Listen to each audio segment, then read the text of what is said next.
Hey, it's LSFT here today, and today I'm here to congratulate Lexus and Toyota for receiving the most model awards in the JD Power 2023 Vehicle Dependability Study.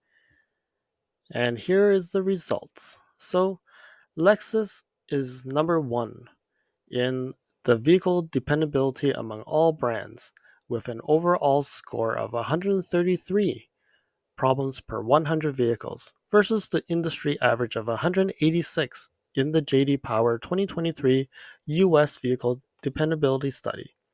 So when you think about this, I remember in many years ago, there were less than 100 problems per 100 vehicles. So is there more problems with the new vehicles that we're seeing nowadays? I really don't know because I recall that Lexus actually achieved like 90 problems per 100, so they had less problems. But I would say this number will probably continue to go up.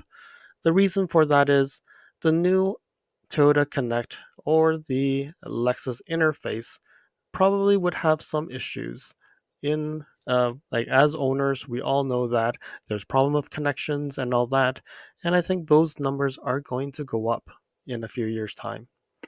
Anyways, so let's look into this. It says that the Toyota Motor Corporation received the most model level awards, six of all automakers of the following segments: the Lexus NX, the Lexus RX, the Toyota CHR, the Toyota Highlander, the Sienna, and the Tacoma.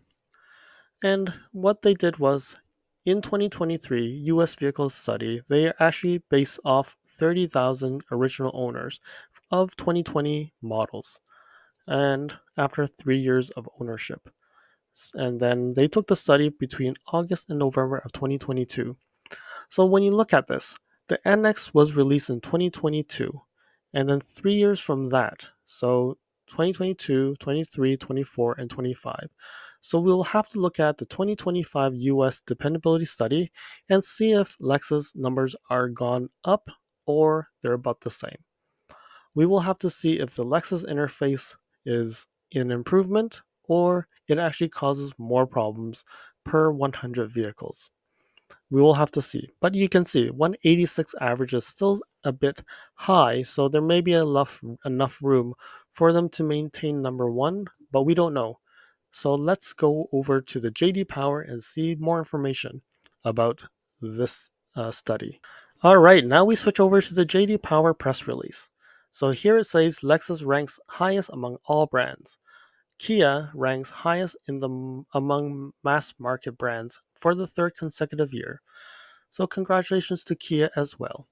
So let's see here. The JD Power 2023 user studies, it actually says, we did say it, 186 problems per 100 vehicles, and that is actually an improvement of 6 problems per 100 vehicles from the 2022 study.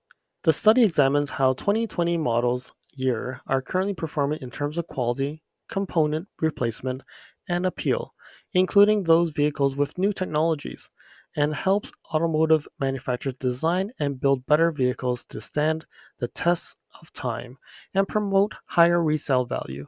A lower problems per 100 indicates higher performance. So here, now they say that the leading the industry's improvement and fewer problems are in the mass market with 182 problems per 100, 8 lower than better than last year, and 23 problems per lower than for the premium brands. So the premium brand averages 205 problems per 100. That's a lot, meaning 2 issues per car that is sold. The gap between the two segments is the widest since the study launched 34 years ago, and it mirrors a trend that began in 2016. So they're really saying that the luxury versus the mass market, the premium brands are actually having more technology, more complexity, and causing more problems. That's quite common, right? So let's scroll down here. Then it says the 3-year-old vehicle measures in this year's study was first examined in the 2020 initial quality. 6 of the 10 highest brands in the 2020 initial quality among the 10 highest ranked brands in this year's vehicle dependent study. Okay, they're saying that most of the issues from 90 days to 3 years ownership start from battery failures, outdated maps, Android Auto, and Apple CarPlay, and vehicle voice recognition problems.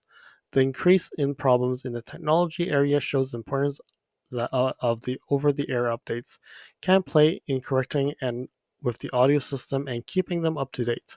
Yes, um, one thing I would say is yes, over-the-air updates are important, but only if they update.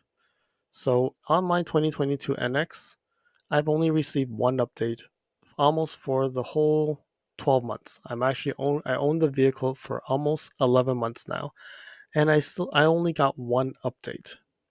It's quite unfortunate. I don't know. They sell theirs over the air updates, but that still hasn't happened.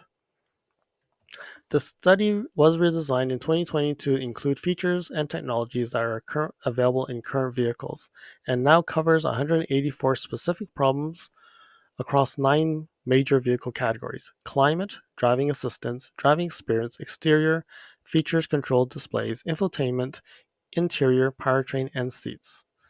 So let's see what they say here. Infotainment system continues to be the most problematic.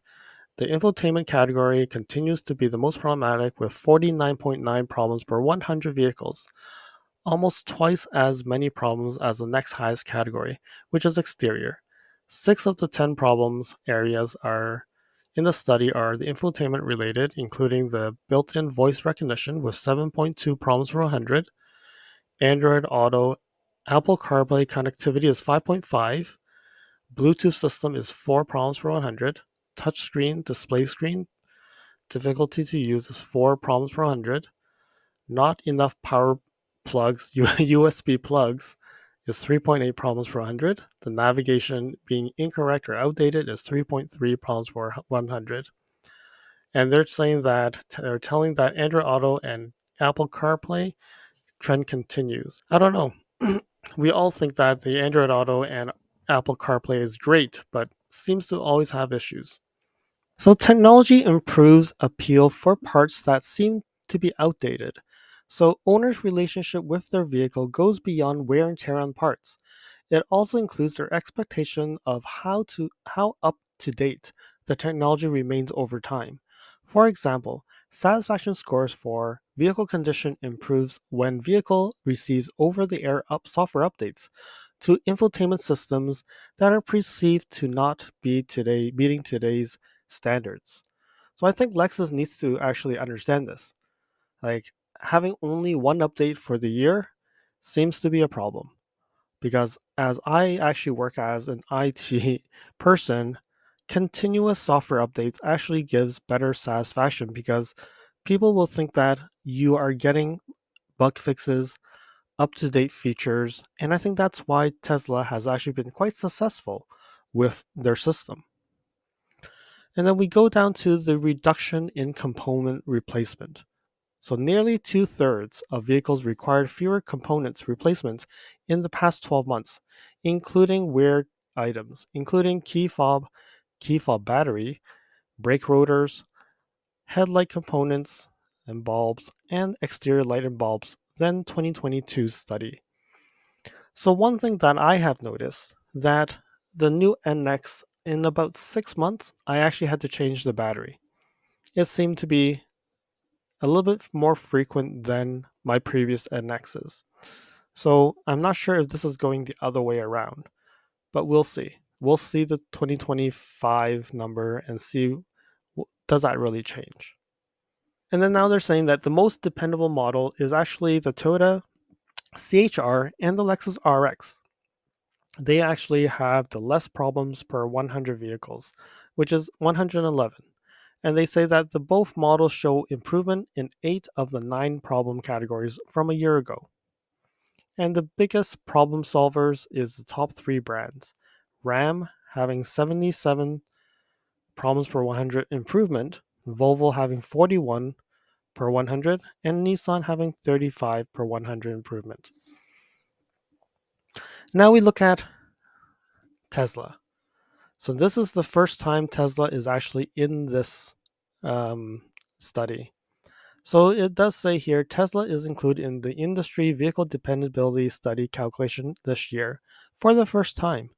And it scored wow, 242 problems per 100. So I'm just thinking, is this the higher number means it's bad, right? It's not better. But 242 meaning 2.42 issues per vehicle, almost two and a half.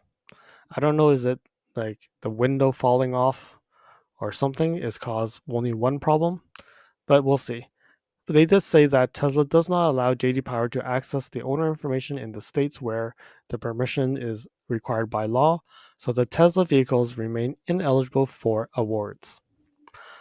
Okay, so now we go down here and look at the scoring. So Lexus ranks highest overall vehicle dependability, having a score of 133 problems per 100. Other premium brands, which is in this list, 144 is the Genesis, 173 is the Cadillac, 184 for the BMW.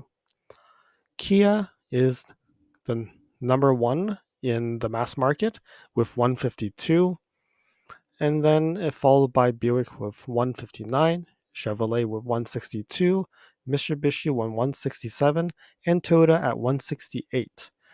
Not sure why Toyota has gone down so much. I don't know the reason why, what's behind it, but we'll have to dig a little bit further and see if there's more information. So then they say that the parent corporation receiving the most model level is Toyota Motor Corporation, having 6 vehicles, including, I think I talked about this already, the NX, the RX, CHR, Highlander, Sienna, and Tacoma. BMW and GM actually gets 4 award segments. And then when we look here, Hyundai receives 3 segments, and they were actually the Kia ones and not Hyundai itself. So let's scroll down and see if there's more information. So I think here we will be able to see. So this is the official chart that many people have seen. And here Lexus is 133, which is the highest of all. And there's a significant gap of 11 problems per 100 to the Genesis. And it comes down, and let's see what else is here. So BMW just reaches the industry average. Honda with 205, Infiniti of 205, Subaru with 2214, Mercedes-Benz 240, Audi 252, and Land Rover 273. So Tesla, because they aren't eligible, they are just a little bit under Mercedes-Benz. Okay, let's scroll down more. Okay, the most dependable models, the Lexus RX and the Toyota CHR. And then based on the segments. So you can see here the 3 models per segment, the Kia Forte, then we have the Corolla and the Elantra. Then we look at the compact premium car. We have the BMW 4 Series, highest ranked, and then we have the Volvo S60 and the BMW 3 Series. The compact sporty car, highest rank is Mini Cooper. That's an easy win. There is no other competitor. I have to see what the asterisk means. Mid-size, also no other models. Okay, so that's why they got it. Mid-size car is the Kia Optima, and we have the Chevrolet Malibu and the Ford Fusion.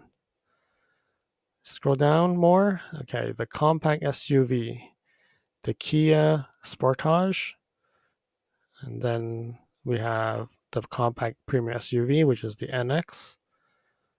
The large SUV is the Chevrolet Tahoe. We have mid-size SUV. So RAV4 didn't even make the list here. We have the mid-size SUV, the RX, and the GX. So they took it over. Small SUV is the CHR. We have the Encore, and the small SUV, the BMW X2, the GLA, and the X1. And we have the upper mid-size SUV. That's interesting. The Toyota Highlander, and we have the premium SUV, the X5. So this is a larger size, I'm assuming. Okay. Let's see what else is there. We have the large pickup, Chevrolet. We have the light duty, which is a GMC. Midsize, we have the Toyota. And the minivan, we have the Toyota. And that's it. So overall, again, this is just a point of reference. I wouldn't say that you would buy a car just because of this rating, because it's a 30,000 sample size of 2020 models, and it's good probably when you actually buy a secondhand vehicle 2020, and you will know which ones will probably have less issues. But when you really look at new vehicles, this probably may not apply as much, especially when there's a new model year. So hopefully this is useful. It's again, congratulations to Toyota and Lexus for still getting a lot of the segment awards, and also Lexus being the less problems per 100 vehicles. But again, as I said in the beginning, let's see 2025 when the Lexus interface comes into this place. We'll see if the numbers are improved or the numbers have actually gone worse. I will sign out now, and thank you for watching. Thank you for watching. If you like this video, please comment, like, and share this video.